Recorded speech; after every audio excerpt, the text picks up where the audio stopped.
John Wayne Gacy's reputation as a respected member of the community and part-time clown was about to crumble and lead to one of the darkest discoveries in American history. In December 1978, Elizabeth Peast immediately knew something was wrong. Her 15-year-old son Robert had gone out to talk to a local businessman about a summer job. Robert never came home. The businessman's name was John Wayne Gacy. The police tracked down Gacy quickly, and investigators started digging and discovered he'd served time in Iowa for attacking a teenage boy. They also learned that several missing young men in the area had last been seen heading toward Gacy or working for him. So a judge approved a search warrant for Gacy's home.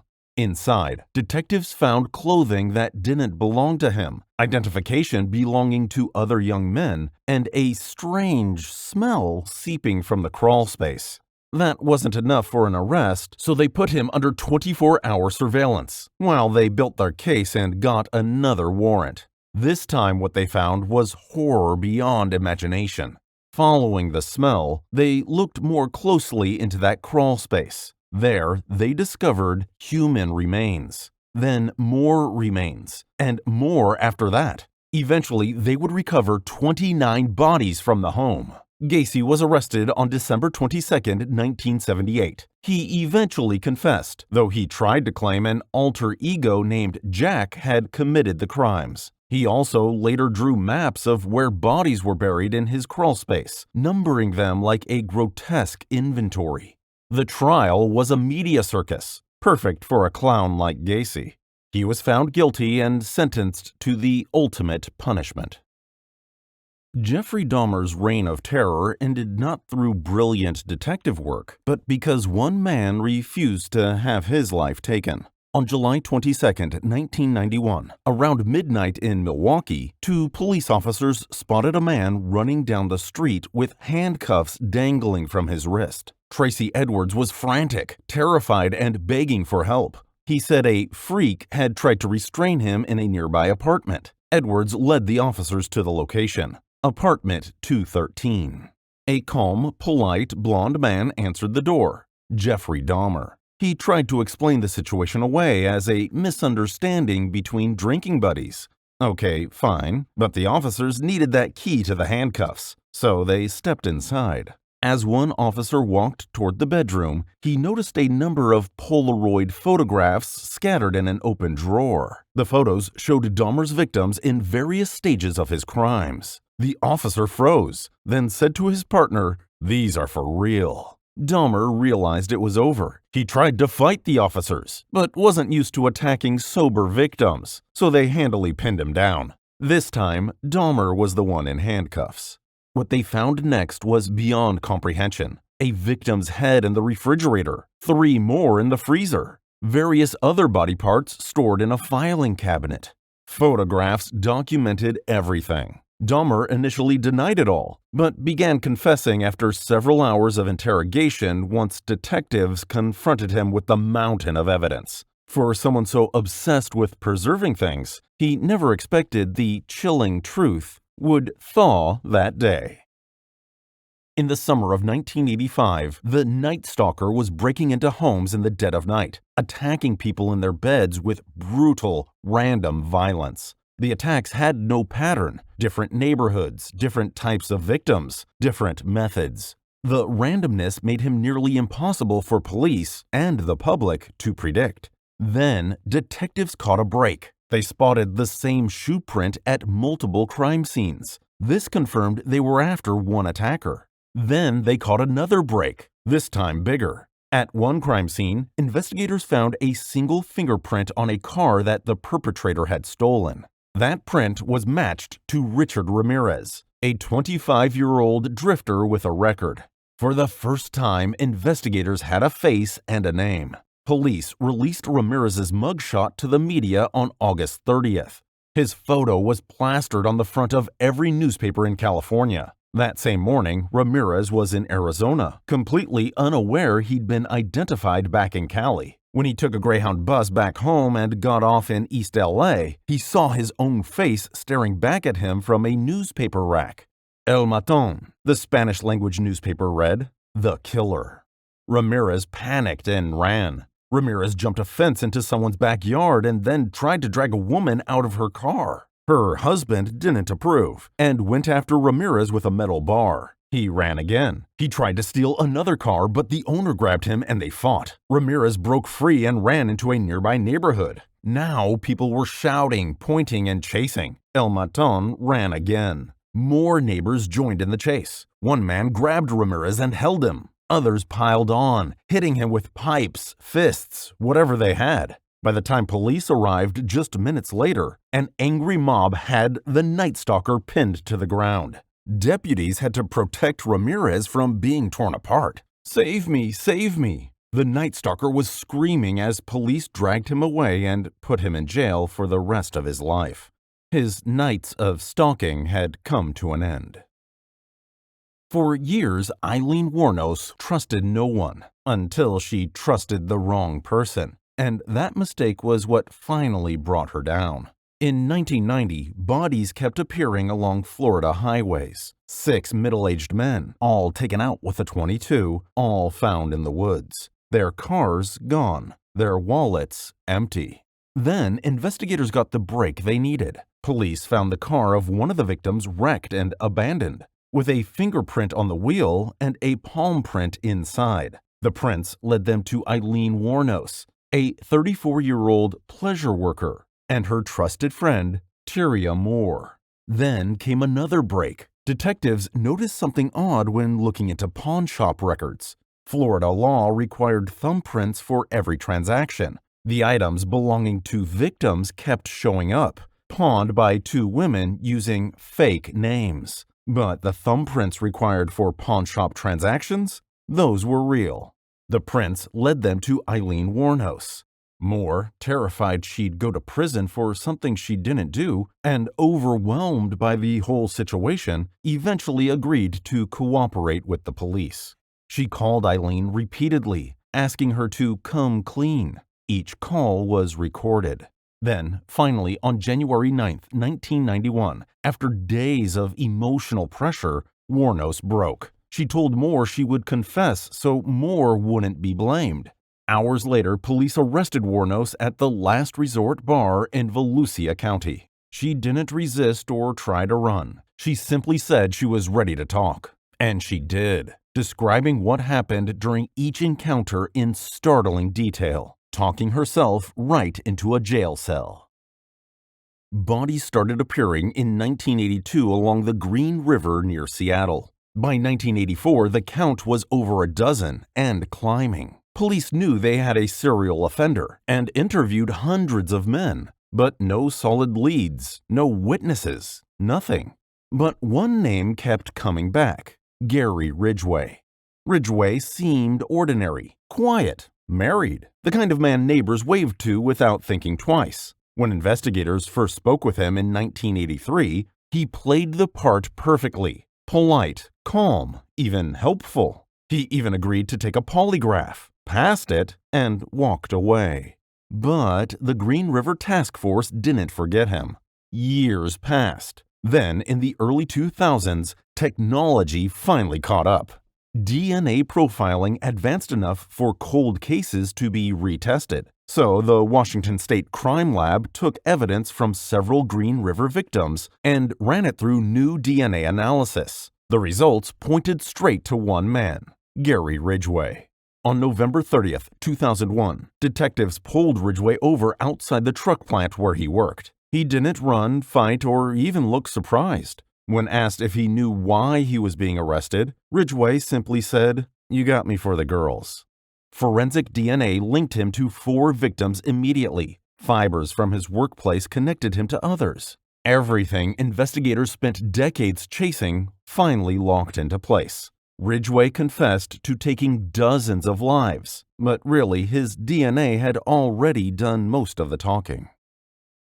In the summer of 1977, New York was living in fear. A man calling himself the Son of Sam was moving through quiet boroughs at night, targeting couples in parked cars and leaving taunting notes for police. Detectives had almost nothing. No reliable identification and no forensic evidence solid enough to point to a suspect. But then a parking ticket changed everything. On July 31st, the son of Sam struck again, this time in Brooklyn. A witness had seen a creepy guy angrily ripping a parking ticket off his car just blocks from the crime days earlier. And when she heard bang bangs on the 31st, she realized the locations matched. Her statement sent detectives searching traffic records for every parking ticket issued near that time and place. And they found a name: David Berkowitz. Officers quietly waited outside his apartment. When Berkowitz walked out of his building on August 10, 1977, detectives approached with their weapons drawn. Berkowitz smirked, almost like he had been expecting it, and said, "Well, you got me. What took you so long?" Inside his car, police found a duffel bag containing a weapon, maps, and letters written in the same style as the Son of Sam notes. At the station, Berkowitz confessed almost immediately. He claimed he was being pressured by a supernatural presence, and a voice coming from his neighbor's dog was giving him sinister commands from the demon world. Sounds pretty crazy, huh? Well, Berkowitz did later admit to making it all up to appear mentally unstable. Woof. The first time Ed Kemper confessed, nobody believed him. For months in 1972 and 73, young women kept disappearing around Santa Cruz, California. Hitchhiking college students were vanishing without a trace. Despite multiple bodies being found, detectives had no suspect, no surviving victims, and no idea who the co-ed killer was. The case was going cold, and investigators were grasping for leads. Then, everything changed on April 23, 1973. In a way no one expected. The police received a call from a man claiming he wanted to turn himself in. The voice on the line said, "I'm Ed Kemper. I've done some terrible things." The officer on the phone thought it was a prank. Kemper was friendly with local cops. He'd hung out at a police bar and talked shop with them about ongoing cases. They knew him as a big, gentle guy interested in law enforcement. They had no idea that Big Ed was the co-ed killer. Kemper had to call back multiple times, insisting, practically begging them to arrest him. Finally, detectives realized the truth. Kemper wasn't joking. When they finally confronted him in person, Kemper didn't resist. He didn't demand a lawyer and didn't try to negotiate. He simply described everything, step by step, as if he'd been waiting for someone to listen. And now they were all ears. Dennis Rader got away with his crimes for 31 years. Then his ego wrote a check his technology skills couldn't cash. Between 1974 and 1991, someone was terrorizing Wichita, Kansas. 10 people were gone, including 4 members of one family. The assailant sent taunting letters to police and newspapers, describing his crimes in detail, calling himself BTK. Then, in 1991, he just stopped, went silent. The case went cold. Then suddenly, in 2004, after over a decade of silence, Rader made a mistake that destroyed everything for him. It began when a local newspaper ran a story questioning whether BTK was even still alive. Rader couldn't resist the attention. He took it personally, almost like a challenge. So he wrote back. He began sending packages again. Letters, puzzles, maps, souvenirs. Police couldn't track him. He was careful, cautious, and old school. He left no fingerprints, no DNA, nothing traceable. Investigators feared Wichita's most notorious predator was about to start again. Then Rader asked the question that brought him down. In one letter, he asked detectives, "Can a floppy disk be traced? Be honest." Police, desperate to keep him talking, lied and said no, it would be safe. It wasn't. Not sure why he would ask the people trying to put him in jail for the past 3 decades. Anyway, on February 16, 2005, BTK sent a purple Memorex floppy disk to a local TV station. The cybercrimes unit cracked it within hours. Hidden in the disk's metadata was a name, Dennis. and a location: Christ Lutheran Church, Park City, Kansas. A quick search told investigators everything they needed to know. The church council president was a man named Dennis Rader, married, 2 kids, a Boy Scout leader, completely ordinary. Police quietly began surveillance. His daughter had years earlier submitted a medical DNA sample, and investigators were able to obtain a comparison from the lab. It matched biological evidence from old BTK cases. That was it. BTK wasn't a ghost. He was the church guy down the street, and he had turned himself in with a floppy disk. On February 25, 2005, police pulled Rader over while he was heading home for lunch. When detectives arrested him for BTK, Rader sighed, paused, and said, "Oh, I guess I know why." Samuel Little was the most prolific serial killer in American history, and he almost got away with it. Almost. For decades, Samuel Little drifted across the country like a ghost, state to state, town to town, never staying long enough for police to connect the dots. He targeted people who lived on society's margins, and he counted on the fact that no one would link his crimes together. For nearly 40 years, that strategy worked. Everything changed in 2012, when Little was arrested on a warrant for illegal substances. Nothing about his arrest seemed too unusual, but when authorities ran his DNA through the system, it hit on 3 unsolved cases from Los Angeles in the 1980s. Detectives interrogated him, but he denied everything. Still, the DNA was undeniable. And while awaiting trial in California, investigators around the country began re-examining cold cases. His travel history matched dozens of unexplained disappearances. Old police sketches, witness notes, and morgue photographs began lining up with his movements. The pattern was unmistakable.